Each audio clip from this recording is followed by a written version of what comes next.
Education is vital to uplift the standard of living of an individual. The pursuit of education was deemed necessary to open new doors for individuals to explore and improve on oneself. Although the importance of education is not being taken lightly, there seems to be a shift in the paradigm. For some individuals, they would rather drop out of educational institution and work. The aftermath of this mentality has led to the decrease on quality of work done. This documentary will explore the facts and figures of this issue. Now, why does this happen? The ministry has identified several factors behind the students dropping out of school. They are disinterest, poverty, parents who are negligent, illness, disability, social problems, learning difficulty, and underage marriage. Although there has been a rapid decline in school dropout rates, there are still thousands of students have fallen throughout the system.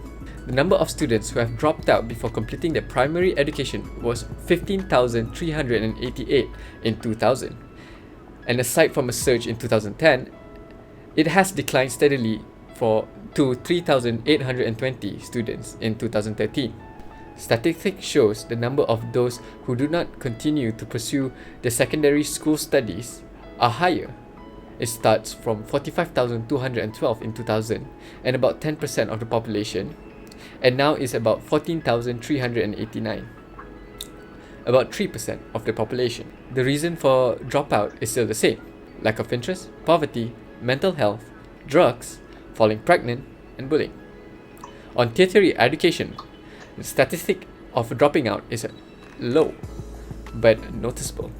The reasons for dropout are still the same though: lack of interest, social problems, poverty, and etc. What are the implications?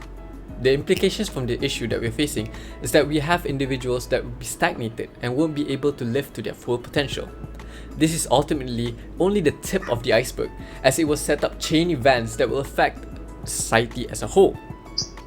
The aforementioned students will one day become parents, and it will have a deep-rooted effect on their children. Without proper education, these parents will not have paths open up for them. This, on the long run, could be devastating to society. Children who are raised by their parents will suffer a life of poverty and inadequacy. This will create another cycle of this issue. Although individuals can find a path that can be prosperous with business and entrepreneurships, these individuals will lack the know-how to propel themselves. This will also lead to a lack of necessary skills that can affect the quality of their work. Trends of uneducated individuals selling harmful products will flood the market. They, without knowing, are selling it just to make ends meet, at the cost of others suffering. This is ultimately devastatingly bad. It will seem as if society takes 2 steps backwards. Individuals are now more concerned about money, fame, rather than education. This also leads to the youth, where they make these individuals their icons. These individuals sell an unrealistic dream that could be very damaging. Often we see youth try their best at becoming these individuals and fail. Without their education to back them up, they are backed into a corner and struggle to live life afterwards. Now we will head to the streets to ask respondents on what do they think about education in Malaysia. Apakah pendapat anda mengenai institusi pendidikan di mana, di Malaysia ke mana? di Malaysia? Malaysia. So sekarang institusi pendidikan di Malaysia agak mengagumkan. Banyak yang dari luar pun ada yang masuk ke sini juga. Untuk tempat-tempat dekat tempat saya dekat Sarawak, ada satu institusi dia macam kating universiti, banyak yang dari luar masuk ke situ lah. So it's possible kalau masa akan datang dia akan meningkat lagi lah. Soalan kedua, pada pendapat anda, apa yang boleh memperbaiki proses mencari pendidikan? Salah satu dia bagi saya lah, cara kita nak baiki pendidikan ni, satu je, guru yang mengajar tu kena baiki tu. Guru tu mengajar tu dia kena tambah lagi ilmu untuk dia didik yang duduk didik student-student yang bawah dia. Cara macam tu. Lagi satu, sekarang banyak teknologi.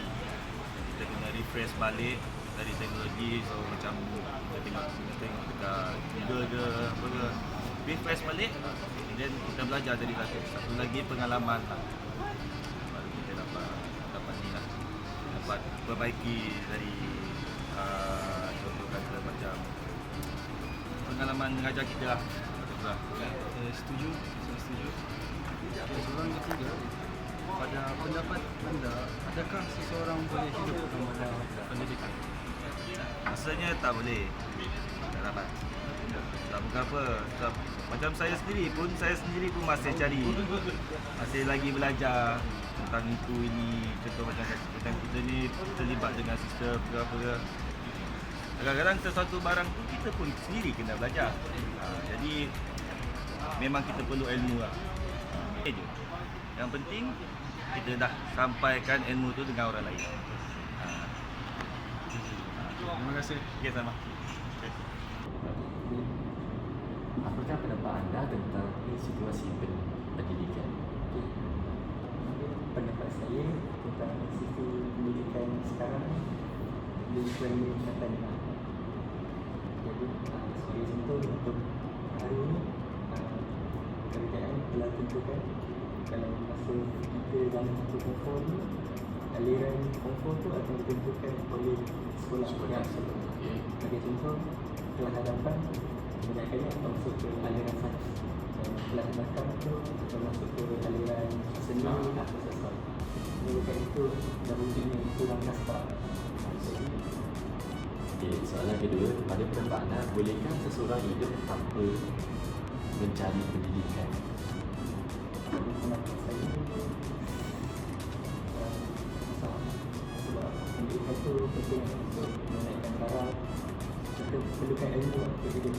Tanpa ilmu tak boleh hidup. Soalan ketiga, pada pendapat anda, apa yang boleh memperbaiki proses mencari pendidikan? Pada pendapat saya, proses menjadi pendidikan untuk bukan Malaysia. Ya. Malaysia ni guru-guru perlu diberi kursus khas. Yang itu kita perlu menggunakan bahasa antara bahasa Inggeris supaya kita boleh maju ikut untuk bersaing dengan negara-negara lain. Question number 1. What is your opinion on educational institutions To produce a lot of learn people for better future, because people will be smarter and they will be more professional in doing whatever job they're going to do later. Next, the question number 2. In your opinion, can someone live without seeking education? Can someone live without education? Yes, of course they can live without education, but the standard of living is not going to be high. I mean, like people that go to, nelayan, fishermen, they fish, but they will get fish, but they won't get a lot of fish. If they have a proper education, maybe they know how to get more fish, like more technique, how to get bigger fish. Nowadays, okay, this example. Nowadays, like people fishing, it's not like they go and throw it. That one is for hobby can. Throw one line, you can get one fish. But now they're using satellite, satellite, and then they know where the fish migrate, and they go and quickly and they will go to the spot and they will get all the fish. That's Based on the respondent that we had, we can clearly see the importance of education in society. Our respondents comes from different backgrounds, a worker, a student, and a parent. Our respondents believe that having education can propel someone's life. Respondent also states that it is very important for educators to play a big part in developing an individual. With proper guidance and care, these individuals are less likely to drop out. In conclusion, having education is vital in today's society. Having knowledge could help an individual be a productive member of society. With more knowledgeable people in society, it would help society build for a better tomorrow.